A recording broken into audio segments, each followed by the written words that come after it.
अस्सलामुअलैकुम, this is Mozim Saeed from Faisalabad property dealers. आप देख रहे हैं मेरा यूट्यूब चैनल और फेसबुक पेज। इस वक्त मैं मौजूद हूँ बुलवर्ड सिटी इस्लामाबाद। आप देख सकते हैं कि बुलवर्ड सिटी इस्लामाबाद की जो डेवलपमेंट है कितनी तेज़ी से जो है इन्होंने कर दी है। और ये सोसाइटी एक ऐसी सोसाइटी है जो टूरिस्ट हब बनने जा रहा है पाकिस्तान के अंदर। One of the best society here in Pakistan. Boulevard city अगर अभी तक आपने विजिट नहीं किया और यहाँ पे आपने प्लॉट नहीं लिया तो बुलवर्ड सिटी में फौरी प्लॉट लें और यहाँ पे आकर जो है इसको देखें। ये जो यहाँ पे जो डेवलपमेंट हो रही है, जो यहाँ पे काम हो रहा है, वो सब सोसाइटियों से बहुत फ़र्क है। मैं आपको बताना चाहूँगा कि ये इसका मेन बुलेवर्ड है और मेन बुलेवर्ड जो है 100% जो है डेवलप हो चुका हुआ है।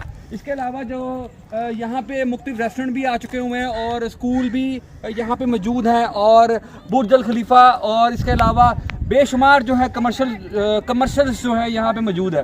हमारे यहाँ पे होता क्या है, जब ये सारी चीज़ें तब आती हैं जब सोसाइटी अपना डिलीवर हो चुकी होती है और सोसाइटी जो है अपना काम ख़त्म हो चुका होता है। लेकिन ये चीज़ें काम अभी होना है बहुत, और उससे पहले जो है यहाँ पर ये सब कुछ आ चुका हुआ है। यहाँ पे थीम पार्क मौजूद है, यहाँ पर बेशुमार फैसिलिटीज़ जो है एक लग्जरी लाइफ पर सारी वो फैसिलिटीज़ हैं जो कि एक लग्जरी लाइफ गुजारने के लिए होता है। अगर हम बात करें फैसलाबाद के अंदर, हमारे वहाँ पे इस तरह की अपॉर्चुनिटीज़ अभी वहाँ पे मौजूद नहीं है कि जहाँ पे हम इन्वेस्टमेंट करें और वहाँ पे हमें रिटर्न्स जो हैं बहुत हाई है।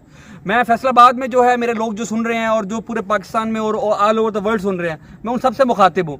अगर आप आसान एक साथ में प्लॉट हासिल करना चाहते हैं और एक ऐसी सोसाइटी में इन्वेस्टमेंट करने चाहते हैं जहाँ पर जो है आपको फ़ायदा हो, बुलवर्ड सिटी में आप इन्वेस्टमेंट करेंगे, आपको इसके बेशुमार बेनिफिट्स हैं। क्योंकि ये सोसाइटी अभी वक्त के साथ साथ जो है यहाँ पर रेट बढ़ने के बहुत चांसेस हैं और ये वक्त, ये टाइम, ये मौका जो है अपने हाथ से ना जाने दें। आज अभी फौरी हमसे रब्ता करें और यहाँ पे कंफर्म प्लाट हासिल करें।